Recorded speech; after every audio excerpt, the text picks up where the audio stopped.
তুমি যদি জীৱনত সফলতা লাভ কৰিব খুজিছা তেন্তে ব্যৱসায়ক তোমাৰ অন্তৰংগ বন্ধু, অভিজ্ঞতাক তোমাৰ উপদেষ্টা আৰু সতৰ্কতাক তোমাৰ জ্যেষ্ঠ ভাতৃ আৰু প্ৰত্যাশাক অভিভাৱক পাতি লোৱা। সংসাৰত মানুহতকৈ ডাঙৰ একো নাই, মানুহৰ ভিতৰত আকৌ মনটোতকৈ ডাঙৰ একোৱেই নাই।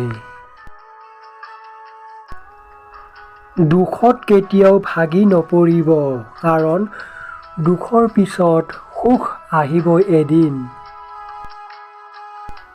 খুব বেছি যদি আপুনি চমৎকাৰৰ মুখ দেখিব বিচাৰিছে, তেনেহ'লে নিজক বিশ্বাস কৰিবলৈ শিকিব লাগিব। আপুনি বাৰু জীৱনক ভাল পায়নে? যদি ভাল পায়, সময় নষ্ট নকৰিবা, কাৰণ সময় ধাতুৰে জীৱন নিৰ্মিত।